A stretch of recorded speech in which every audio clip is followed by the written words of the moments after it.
This is The Giver, the perfect example of a socialist society. I hate this book. It's so well written. It is the Freddy Krueger of my nightmares. These people even had the ability to see in color taken away from them, in fear that they would make decisions. If you haven't read it, I recommend it so you can freak out too, and contemplate what your future might be like. Sad, depressing, lorded over, all decisions made for you. Can't even see in color. You eat when they tell you to and how much they tell you to. You can't say words like, I'm starving, because you technically never are. Aren't I the sunshine in your life? I wish I could make the topic of socialism more interesting, but unfortunately I can't, so I'm going to try to make this as quick as possible. Sources are available, as always, in the description box under, wouldn't you know it, sources. And I have 3 scholarly articles that are not available for public view, which I added. So if you guys want to check out the links, I put them in proper format. They are properly cited. Let me know if the links actually open for those of you who want to check them out. Here we go. Though this is called profit-oriented market socialism, it's still socialism. These are the main points I underlined. To keep from boring you to death, I'm going to condense this. Though it's wordy and lengthy, it paints a good picture of socialism. It's saying that corporations are publicly owned, and the purpose is to pursue profit, because in the end that profit is going to have to be distributed to the masses. But there is an authority that represents the owning public. Though that authority would seemingly have no power, which is a lie, that authority, which is not one person, usually it's a big group like government or representatives of government, who can dismiss managers of corporations which are earning inadequate profits.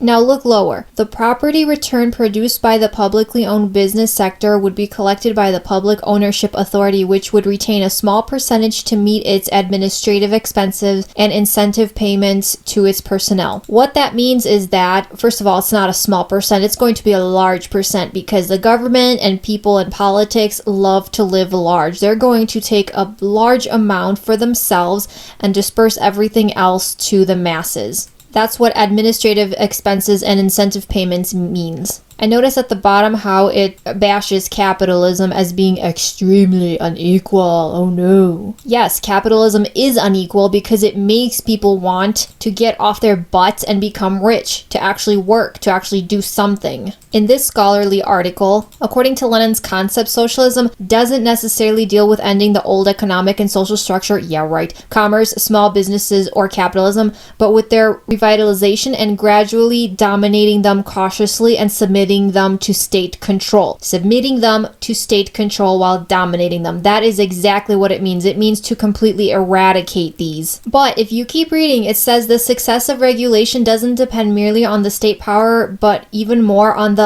maturity of the proletariat and their level of culture. The proletariat is the working class. So this says that to transition to successful socialism or a socialist society, it depends how mature the working class is and their level of culture. And from what I've seen today, the only people who are for socialism are those who are not really mature in the head, because nobody in their right mind would ever want socialism. So here's a comparison to give you an idea. Capitalism works, it always has, and it's the reason that the United States has been a world power for decades. #1 on the charts, the reason that so many people are fleeing to America. Capitalism is what built this country. So, in capitalism, means of production are owned by private individuals. But with socialism, the means of production like money and other forms of capital are owned by the state or public, which means what you have and what you make is all theirs, because they have to disperse that money equally. In capitalism, companies live by the profit motive, which means that their purpose is to make money. These companies have owners and managers, but under socialism,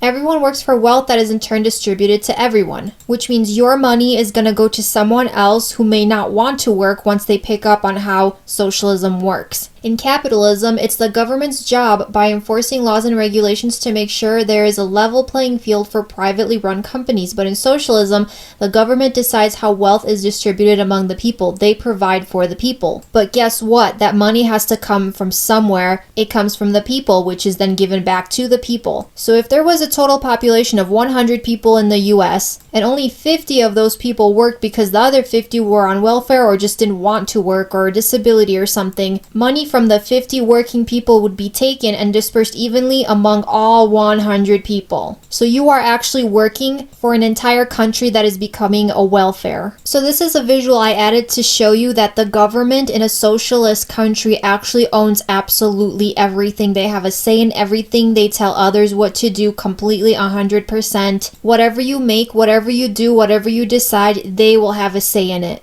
Because the whole point of socialism is redistribution of wealth through tax and spending policies that aim to reduce economic inequalities. So this also includes people who are on welfare, people who are not on welfare but refuse to work, people who live off of other people. It doesn't matter what they do or don't do. You, the working class, are going to have to provide for these people. All of them. Everything has to be absolutely equal. So if you have the drive or ambition to open your own business, guess what? You will never have 100% say in your own business. Socialists don't like capitalists. In fact, they hate capitalists because capitalists see the means of production and the market exchange are natural entities or moral rights which are central to their conceptions of freedom and liberty. Any kind of public ownership on something that's meant to be private is an infringement on liberty. Some of the primary criticisms of socialism are claims that it creates distorted or absent price signals, results in reduced incentives, causes reduced prosperity, has low feasibility, and that it has negative social and political effects. And that is true because capitalism is an incentive. With capitalism, people have the ability to be motivated to do something for themselves. They can grow and become rich, they can become business people, they can become entrepreneurs, and it's all private because it's theirs. But with socialism, they can't own anything. Nothing is private, it is owned publicly. There is no more incentive, there is no more drive. What's the point? Because if you can live off the back of a country, why not? And people will eventually pick up on that because no matter what, everything has to be equal all the time, every time. The disadvantages of socialism is that an economy can develop slowly. There's an inability to obtain the utmost profit from the use of resources, labors, and land. Places that have a geographical advantage lose chances to develop better, and people who have intelligence and wealth lose chances to make their businesses become bigger and more powerful. For example, Andrew Carnegie and his steel mills. Edison with electricity, Tesla, Rockefeller, JP Morgan, all capitalists, and they had the opportunity, so they took it and they built on that. And the last point, people lose initiative to work and enthusiasm to study as doing more isn't rewarded. So again, what's the point in trying to go higher and higher? Because no matter what, you can never get any higher. You can never be any more successful because everything you have, everything you try will always be taken from you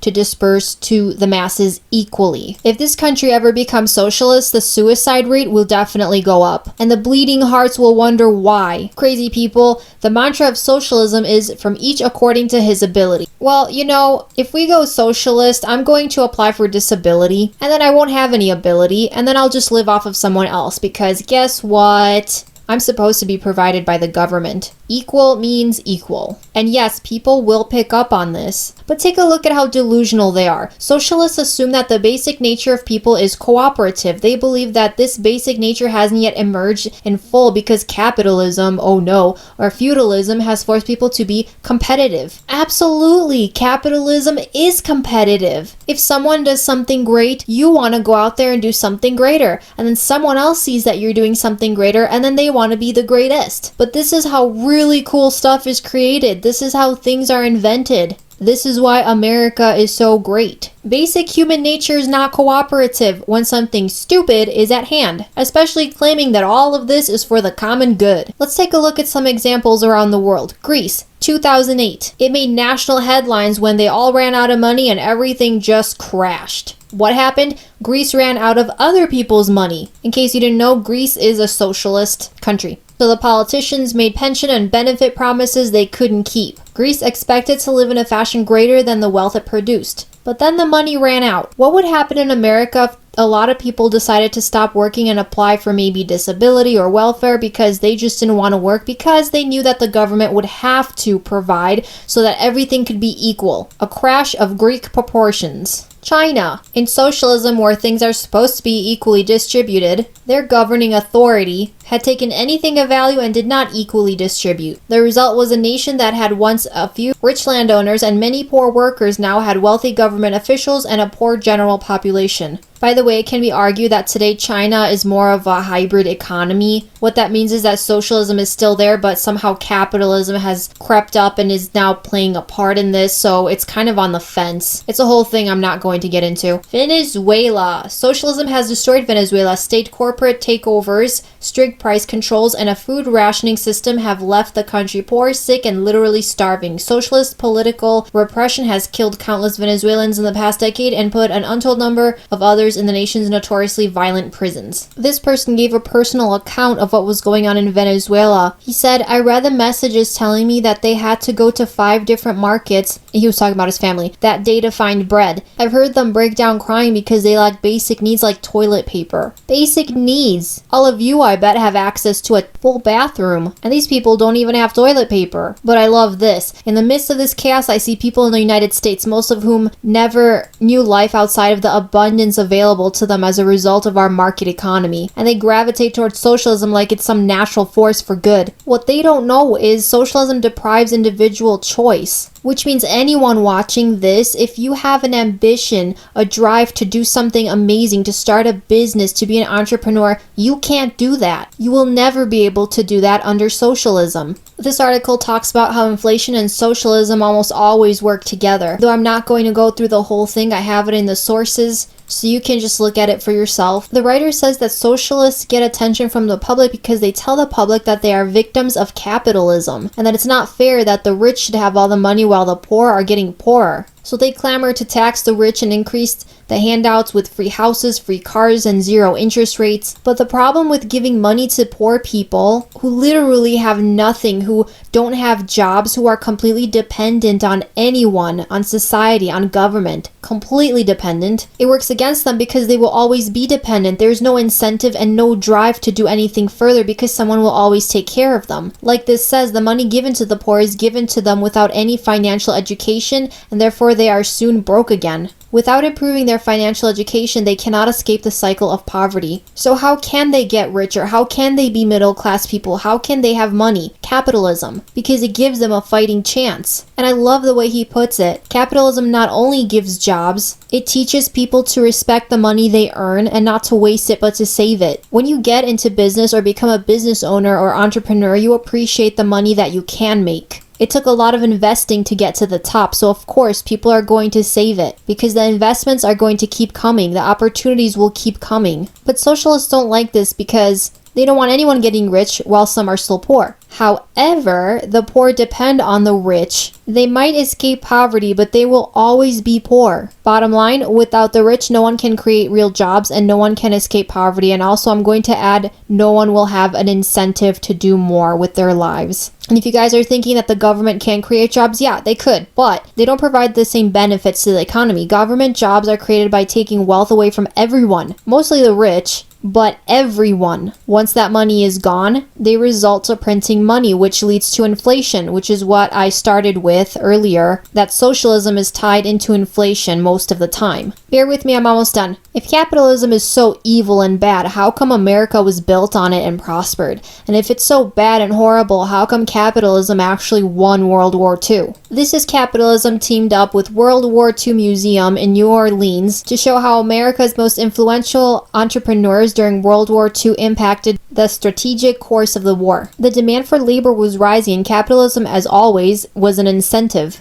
It integrated the workforce with labor pools, mainly African Americans who had previously been excluded from certain sectors of employment. And as you all know, this integration would change everything. So what's the short of it? We won because we smothered the enemy in an avalanche of production, the like of which had never been possible. Though I paraphrased, this quote was attributed to the president of General Motors and Roosevelt's wartime director of production management. President Roosevelt himself knew that there was a problem, so what did he do? In the true spirit of a leader of one of the strongest capitalist governments in the world, he summoned the country's top businessmen to the White House to advise him. The capitalists. Capitalists and capitalism system is what led America out of this war, through this war, and kept making it the nation that everyone wanted to come to, not socialism. And you don't get taught this in the history books about Roosevelt and his Council of Capitalists. Pause and read this. I'm not going to go through it, but it tells you exactly what happened that gave America a serious drive to win this war and get through it. JP Morgan, a capitalist, saved the day in the panic of 1893. The short of it is that wheat prices crashed in 1893, so economic expansion moved over to railroads, but then this led to overbuilt railroads. New mines flooded the market with silver due to the Bland-Allison Act and the Sherman Silver Purchase Act of 1890. There was too much silver in the US and too little gold. People started to panic and they were withdrawing money from their banks, and some banks went bankrupt. 15,000 businesses failed. Unemployment hit 25% in Pennsylvania, 37% in New York, 43% in Michigan. Sadly, many women were forced into prostitution in order to make money. The then president Grover Cleveland felt responsible, so he enlisted the help of JP Morgan, a capitalist, who saved us all in this depression by loaning $65 million